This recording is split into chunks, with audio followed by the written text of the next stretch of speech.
Welcome to another Choose Optimism podcast brought to you by Optimist International. Today we're talking with John Laurents from the Charlotte Optimist Club. John, thanks for being with us. It's a pleasure. Thank you. One of the things we always start these podcasts with is your Optimist story. Please tell us how you got involved with the Optimist Clubs. That's a real easy answer. In 1968, I was invited by an officer of my company, happened to be a radio station that I was working for, WBT Radio. He invited me to a luncheon. And when I showed up at the luncheon, it was in a ballroom at a major hotel downtown Charlotte, a couple hundred people there. That was the Charlotte Optimist Club at that time. And he said, the reason I invited you is that we're doing an oratorical contest, and we think you would make a great coach. Okay. And that's where it started. So you're involved with one of the oldest projects with Optimist International. I'm sorry, say again. You're involved with one of the old. You're started out as one of the oldest That's projects in Optimist International. that's right. 1928, when Optimist International started oratorical contests. Yep. Well, let's talk a little bit about your club. Now, you mentioned before we were recording that your club is the oldest club in South Carolina. Actually, North I mean, Carolina. North Carolina. I apologize for that. That's okay. Yeah. We were chartered May 6, 1939. The first club in North Carolina was in Asheville, and they were chartered in 1923-ish, something like that. And one of the members moved to Charlotte, and he started the Charlotte Optimist Club in 1939. And at that time, the club was very active, and they became the largest service club in the city of Charlotte. Now, the Asheville Club is no longer in existence, so our club is now the oldest surviving Optimist Club in North Carolina.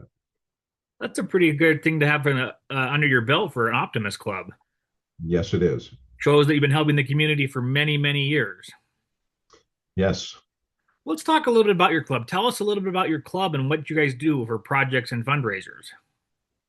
Well, let me go back to kind of the very beginning in the 1940s.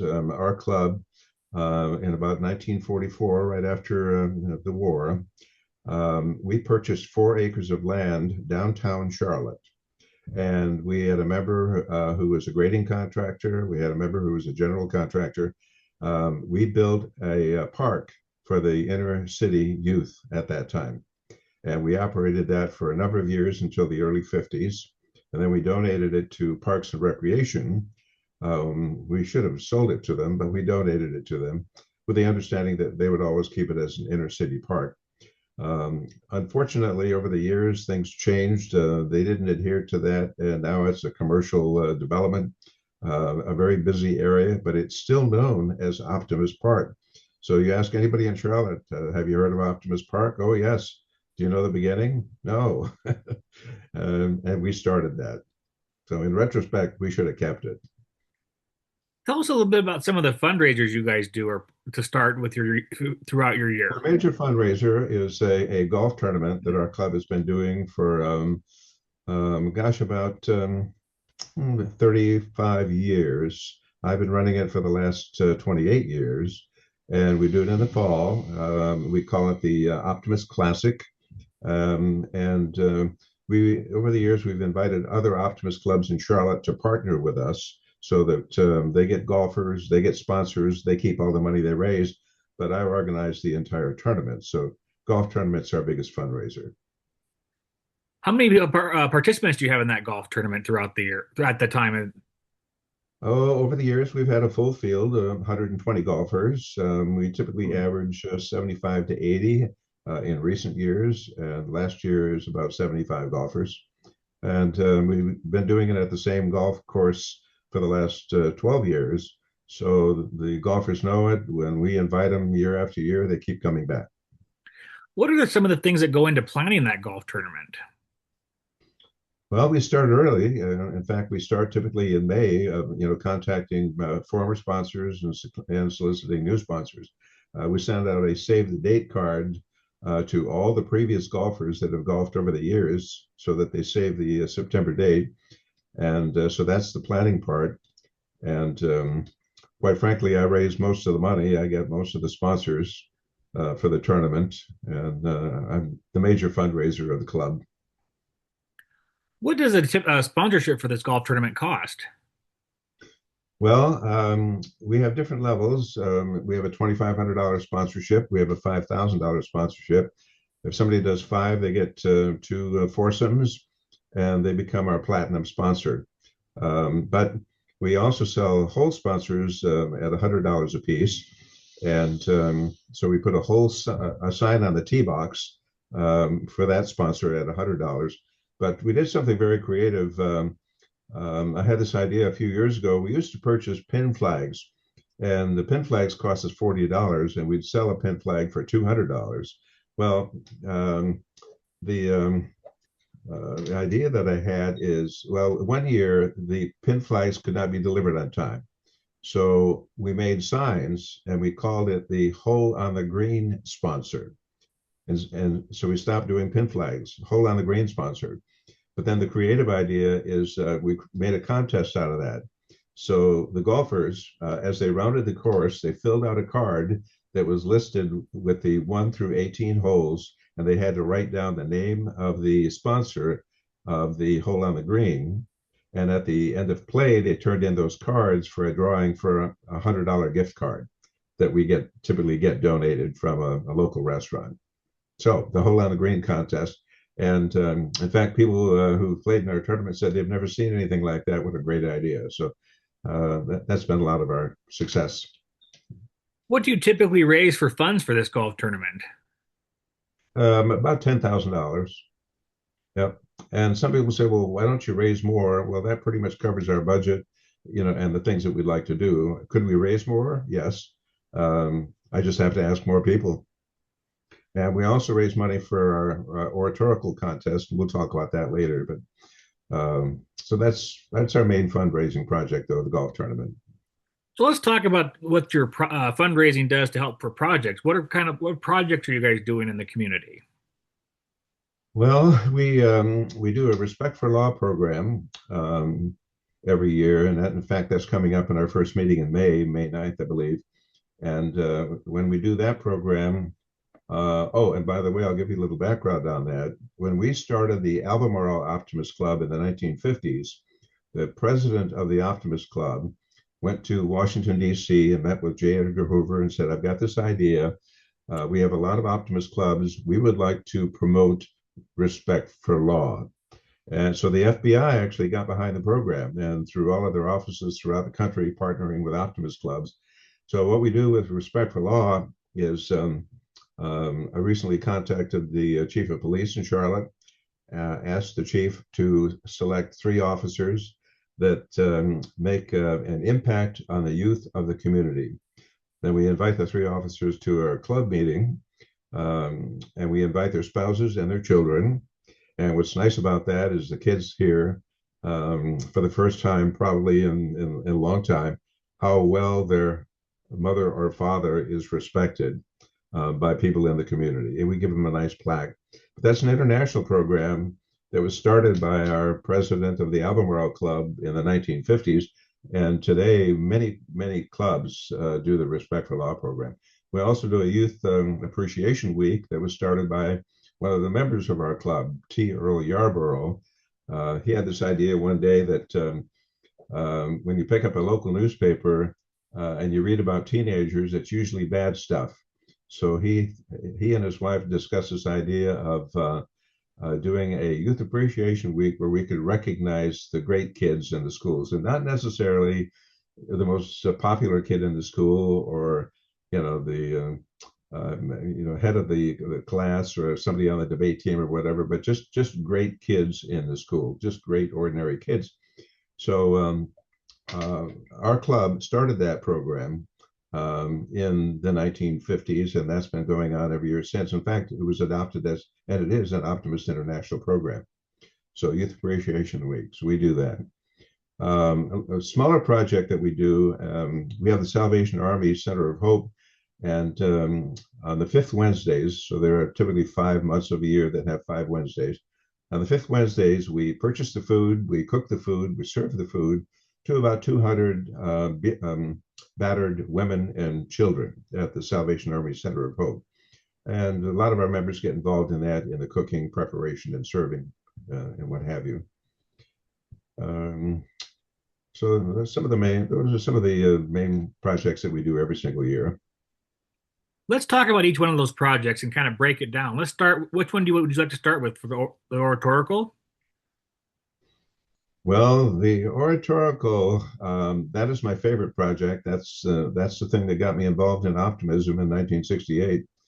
Um, and uh, our our club actually started with a middle school in 1966, Alexander Graham Middle School, 1966, and it was a very limited basis. So when I got involved with the club in 1968, I became a coach. And what that means is when the school identifies the kids that we're going to be judging, we assign coaches to work with those kids for about a month to help them develop their speech up to the club contest. So over the years, that's kind of evolved. So I've been participating in the oratorical contest since 1968, every single year with the same school, Alexander Graham Middle School. So over the years, different people chaired that event, but for the last almost 40 years, I have chaired the event every year. And this year, we had 398 eighth graders write speeches in January. In February, the language arts teachers in the school identify the top 32. There's four language arts teachers, so they each select their best eight. We have a school qualifier. And what I'm telling you right now is very uncommon in Optimist International. I don't know of any other clubs that do this and reach as many kids as we do. So at the end of February, we judged 32 kids. We picked the top six. We picked three boys and three girls. We assigned coaches to work with them during the month of March. At the end of March, which we just did here, March 28th on Saturday, we had our club contest, and we judged the six kids. We present the Optimist Oratorical medals to them. We give them a certificate of participation. We give them a cash prize. And we have very distinguished judges. Two of the judges this time have been judging for the last 16 years. One of them is Dr. Helen Gruber. She's a writer, a lecturer, and very creative writer, and she just really enjoys judging. But the other is an African American man. His name is Colin Pinkney. Colin is a chaplain for the Charlotte Hornets. He's pretty well known. He's there at every game, praying at the beginning of the games. And he also runs a nonprofit called Harvest Ministries in Charlotte. And Colin has been a friend of mine for about 35 years, and he just loves judging. And for the last 16 years, we had another judge who was actually a real judge, a district court judge in juvenile court. And her name is Christy Mann. She had a conflict this year, so she talked to an associate about doing it. And so she judged for the first time. Her name was Elisa Mann, Judge Elisa Mann, and also in juvenile court. So we have three distinguished judges judging these kids. We have an official timekeeper. I have a master judge who is a member of the club who works with the judges in their tabulations to make sure that they make the right decisions and pick the right kids. So they select the kids first, second, and third place girls, first, second, third place boys, but then they have to pick best two overall. This year it was one of each. It was one boy and one girl. Last year it was two boys. The year before it was two girls. And that's the process. So now the winners, the two winners, will be coached until May 16th for our district contest. So the coaches will continue working with these kids and helping them develop their speeches. So that's very important. The coaching aspect is extremely important. Quite frankly, the parents cannot believe that their kids can memorize a 5-minute speech and give it verbatim without notes or cue cards. Okay, so it's always been it's our crown jewel of projects. We reached a lot of kids. Some years we have over 500 eighth graders participating. Now, eighth graders, we determined many years ago that that is the best age, 13, 14-year-olds, the best age to do the oratorical contest for a couple of reasons. One, it'll prepare them for high school. It'll give them some confidence and self-esteem. They're going to do something that they never have done in the school because it's not normally part of the curriculum, and that's write this 5-minute speech that they give in the classes. And between the students and the teachers, they pick each language arts teacher picks their top 8 that'll participate in the qualifying contest. So it's quite a process. I prepare all the forums. I get sponsors to sponsor the money for scholarships and to put on the event. This year we did it at a public library in a community room that seats about 80 people. The room was filled. We had standing room only with the parents, grandchildren, the grandparents, and the siblings, and the teachers, and the principal of the school. And after the contest, the principal of the school introduces her faculty, and they all make congratulatory remarks. The coaches do the same thing. They give their congratulatory remarks to the kids. So and then we have a photo opportunity, and we get the permissions to use their pictures, et cetera, for publicity and part of our fundraising effort. So that's the view from about 20,000 feet of our oratorical program. But when I say crown jewel, and my goal with oratorical is to reach as many kids as possible, not just 1 or 2. So, Have you had any winners go on to the World Oratorical Contest? yes, many times, many times. In fact, 3 years ago, one of our 8th graders, a young lady, her name is Smith Galvin. Smith Galvin, she came in second in our club contest, but when she got to the district contest, she came in first. And there were 2 girls. Yeah, both girls were good friends, so they kind of flipped. And the reason she won the district contest is when she spoke at the district contest, she was on fire. She was just absolutely amazing. It blew everybody away. It gave the audience chills. So she went on to St. Louis in July, 3 years ago. The first day of competition was with the Mid-Atlantic Coast region, the regional contest. And so she competed with 7 other district winners in the Mid-Atlantic region, most of which were high school graduates and college bound. And she won the regional competition and picked up a $5,000 scholarship. She's been featured in the Optimist International magazine. At that time, I got a call from president of Optimist International who said, John, how do you consistently do this and produce these amazing 8th graders to come to the international world competition? And I just told you how we do it. That's our process. Sounds like a pretty great program if you're reaching a lot of kids with it, it sounds like. Well, there is over the years, we've reached tens of thousands of kids, tens of thousands. Every year, typically it's 400 or 500 kids. This year it was 398. And people don't believe me when I tell them that. They say, well, you can't do that. That's not possible. Well, I have a letter from the teacher who confirmed that yes, this year we had 388 8th graders, 398 8th graders who wrote the speeches. I got it in the curriculum, so it's part of the curriculum. It's a graded paper. It's assigned the first week of January through the end of January, and that during the month of February, the teachers work with all the kids and decide the best 8 because we give them 32 slots for the school qualifying contest. And that's important too. So we narrow the field from the 398 to 32 to 6. So at the school qualifier, which is always the end of February, our Optimist Club members are the ones that judge and determine the top 6 that will advance to the club contest. And then the club contest, that's when we have the outside judges. What advice would you have for a club that's not doing the oratorical but is interested in starting one? They should contact the local middle school. They should talk to the principal.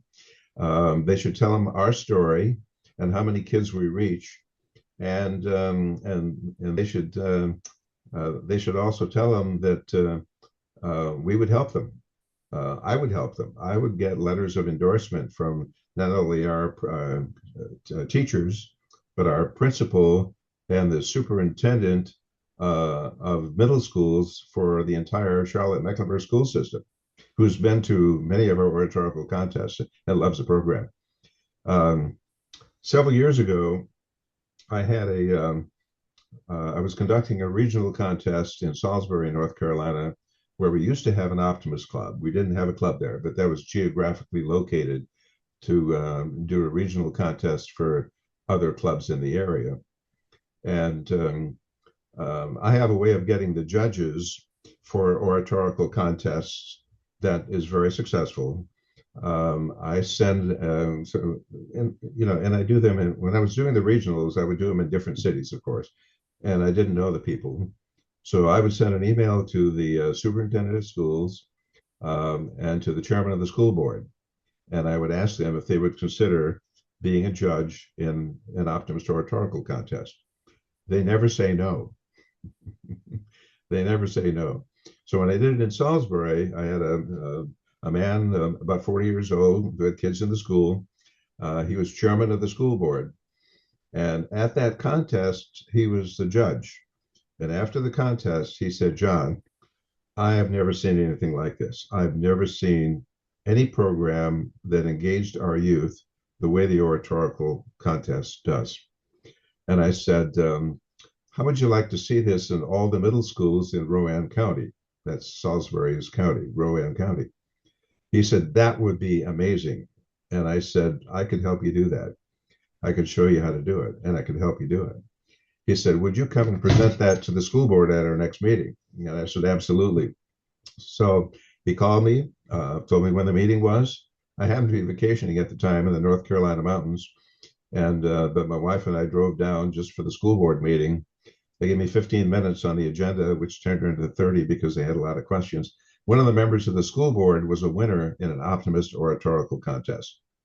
So he looked around to the school board members and said, all in favor of what John is proposing and doing the oratorical contest in all 8 middle schools in Rowan County, raise your hand. They all raised their hand. So the superintendent appointed a liaison to work with me to coordinate that. And we did that in 2001, which unfortunately was a bad time with COVID. But the way we did it is each school had their own contest, and each school produced a single winner.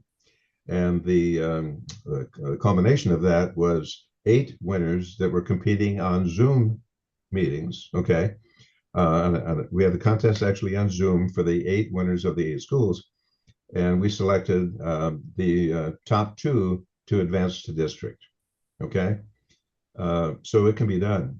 I posed the same question to the Charlotte schools. We have 44 middle schools in Charlotte, so that's a bigger task, but it can still be done, and it can be broken down by districts within the school system.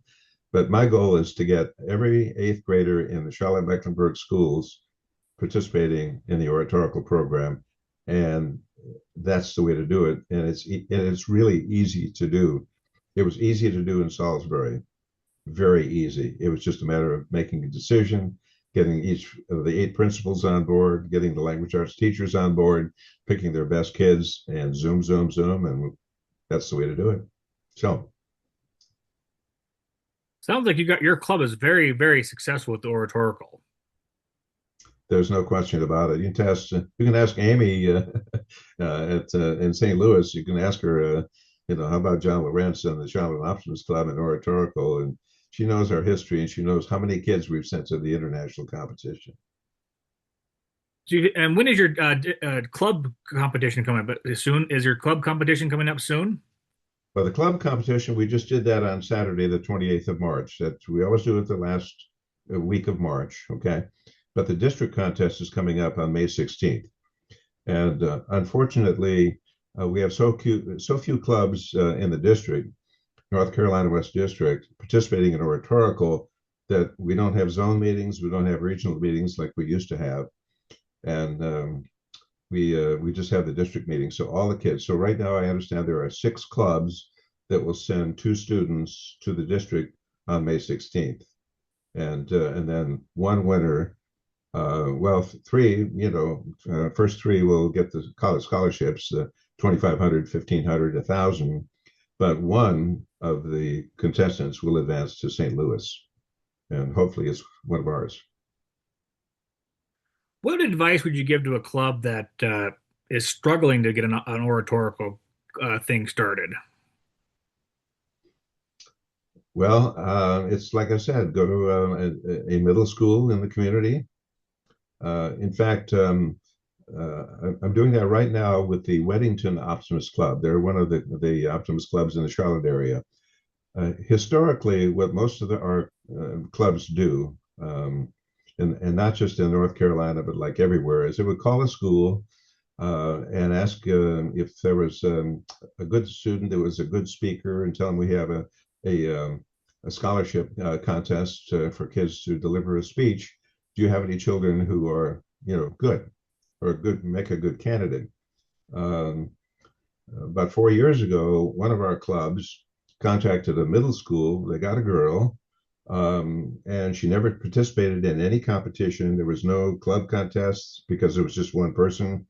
There was no zone, regional. She went to district, and she actually won the district competition. But she was just select. She was just one girl that was selected because she was a good speaker, and she was a high school senior. So I have an issue with that because at zone level, so a zone is comprised of maybe 5 or 6 or 7 clubs in a zone, and the rule generally is if there are 3 or more clubs within a zone, that there should be a zone contest. But we haven't had that in a long time because fewer clubs. But at zone level, at regional level, and at district level, the official rule is that there must be at least 3 contestants. I don't think one individual constitutes a contestant or a contest.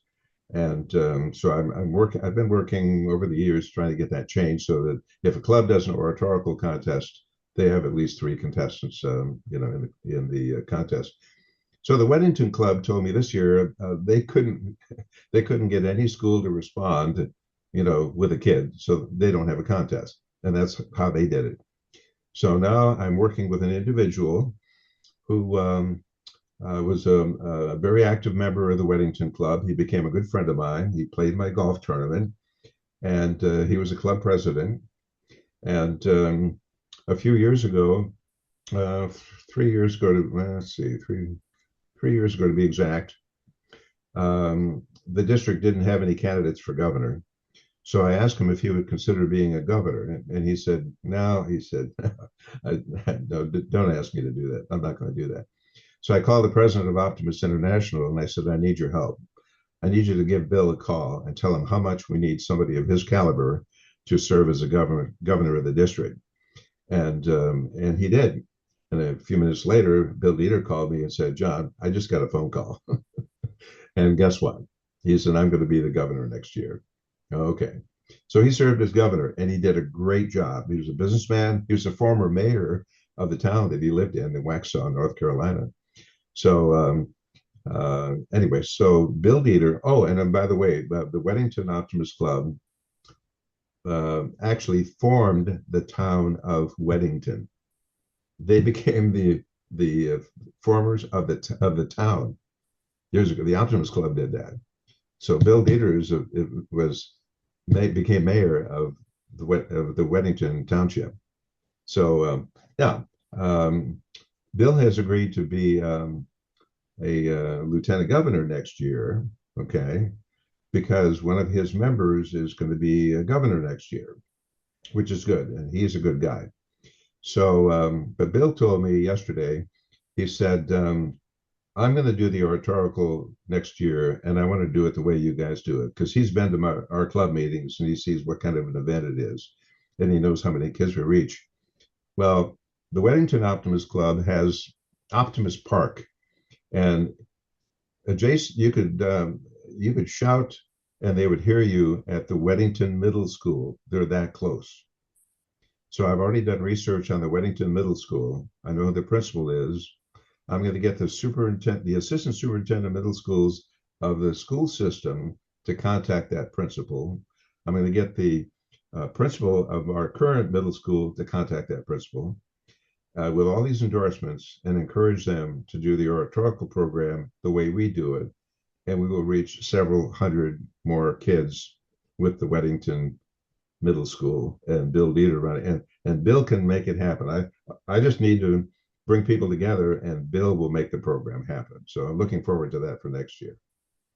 So that's how you do it. You just ask.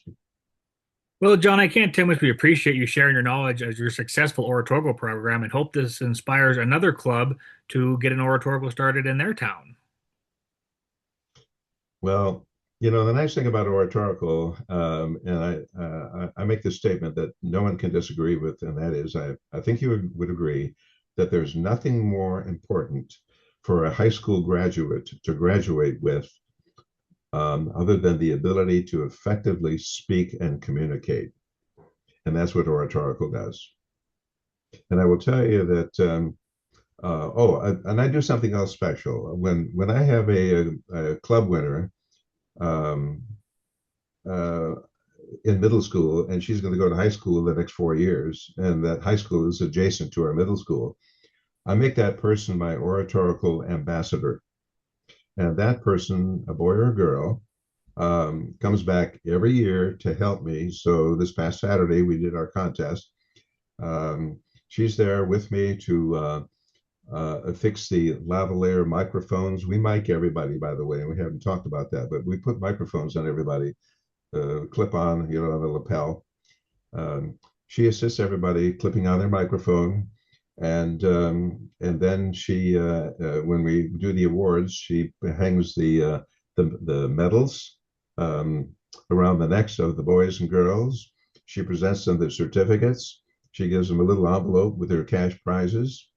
And so she's my oratorical ambassador. The other thing she does is she comes back to the middle school and speaks to classes about the importance of the oratorical contest. So I get 4 years of that out of this young lady. And I keep track of them when they go into college. I spoke with another one last week. Her name was Caroline Koo. She was a district winner.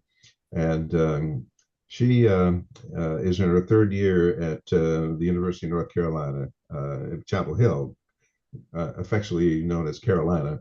So she's in her third year at Carolina. Last year, I needed a judge for my oratorical contest. I came up short with a judge. I asked her if she would consider being a judge at our district contest because I was running the district oratorical last year. So she came down from college and she became one of my judges and did a great job. And I talked to her last week. I didn't need her as a judge this year because I'm not running the district this year. But she's an amazing young lady. She's going to be in town this weekend. We always try to get together with her and her family. And but in her email, she said, "I'm super busy. I just got back from Europe. I was visiting with a couple of my college, friends at Carolina, and for the summer, I'm going to Croatia for the summer, and I'll be back in July and August. So we're going to get a date on the calendar where our families can get together, and let me know if there's anything else I can ever do to help you with the oratorical." So.